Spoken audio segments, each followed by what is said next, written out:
curiosa. Antes voltar, recuando um pouquinho, e é a pergunta que foi feita: como é que foi a conversão? Como é que Cristo te alcançou? Muito bem. Eu convivia com os espíritos. Existem regras praticamente. Eu era um reptiliano. Sim. Era um canal dos espíritos. Reptiliano praticamente são pessoas dependentes de sangue humanas. São pessoas dependentes de sangue humanas. Às vezes nós acompanhamos aqueles filmes que demonstram terrores ou vampiros. Aquilo é para demonstrar que existem pessoas dependentes de sangue humano.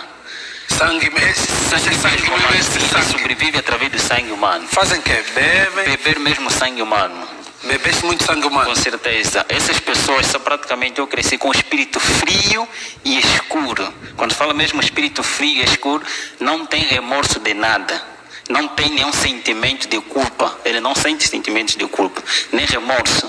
Eles são frios. Onde ele está presente, está mesmo é frio. Não tem sentimento, não tem sentimento de nada. Ele pode pegar uma faca, cortar a garganta de uma criança, arrancar-lhe o coração, despejar o sangue no recipiente e beber sem sentir nenhum remorso. E essas crianças, você... Essa é a realidade. Aquele mundo era assim, era cruel, muito cruel.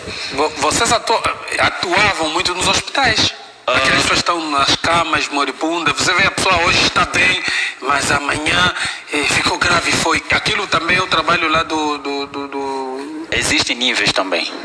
Existem níveis. Existiam pessoas praticamente preparadas para aquele tipo de ação. Cada um agia de acordo com o seu nível, de acordo com o seu chamado. Também... Ok. Lá do outro lado, sim. Depende de como é que foi. Com certeza. Lá também tem regras e tem nível. E cada nível também tem a sua esfera de ação.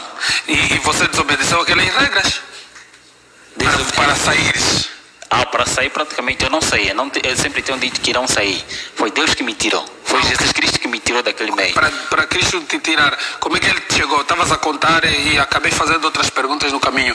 Mas eu quero já a parte em que Cristo te pegou, porque eu ainda tenho mais vídeos e ainda tenho muitas perguntas. Foi até... começou isso, foi numa reunião que estávamos na Índia. E nessa reunião, praticamente havia esse sacrifício de muitas pessoas, em vez de animais, pessoas. E lá também tinha governantes, representantes de todas as nações.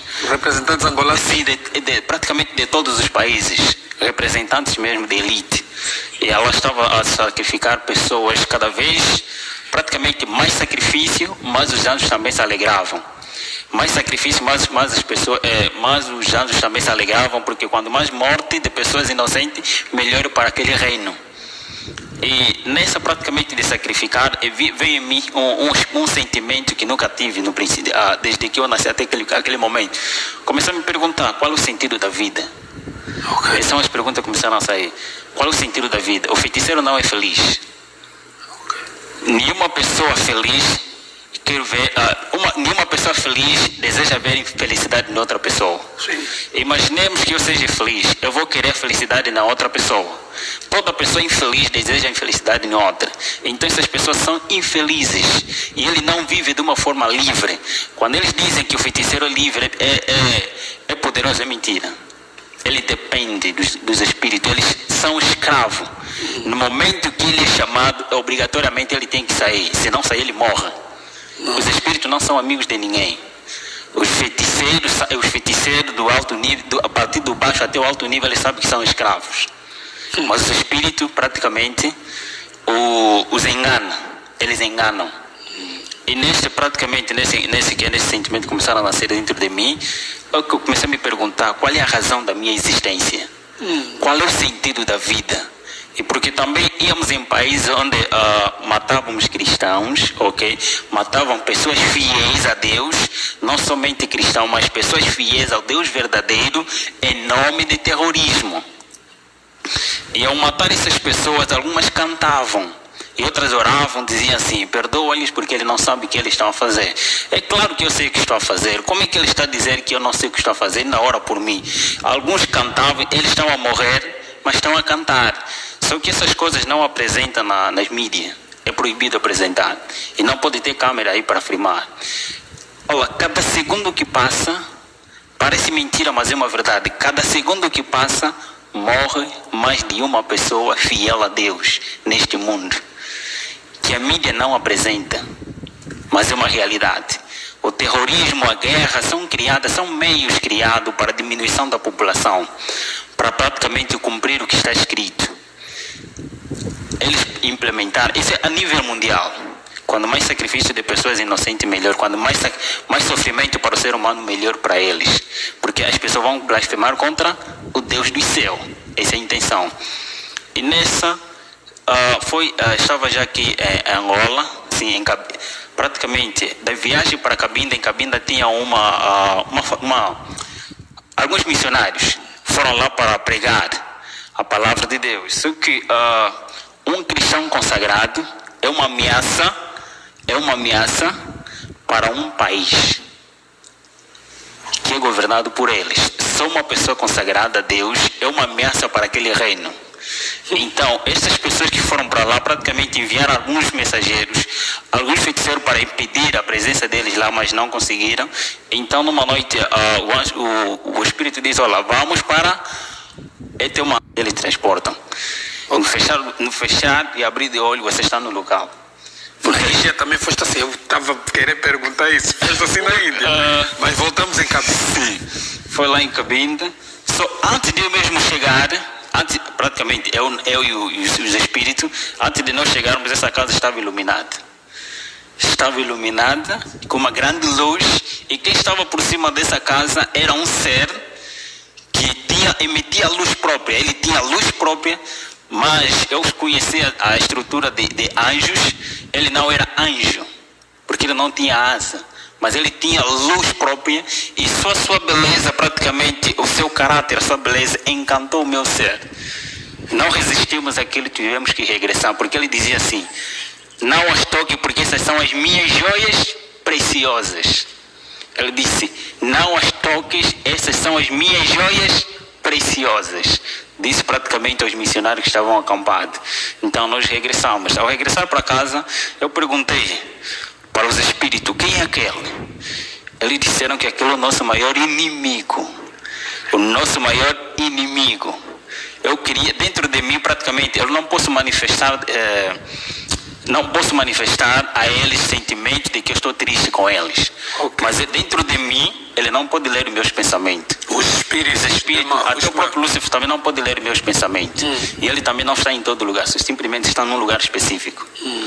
Então, eu comecei a pensar, comecei a criar curiosidades, começou a nascer dentro de mim desejo de conhecer aquele ser, querer vê-lo e conhecer pessoalmente. Quem é aquele? Quem é aquele? E queria saber, praticamente em mim também começaram a nascer desejos, pensamentos que eu nunca tinha, desde que tinha nascido até aquele momento. Então, queria conhecer, curiosidade, ansiedade. E uma vez apareceu um jovem chamado Bem-vindo Lara, da igreja Adventista Sétimo Dia.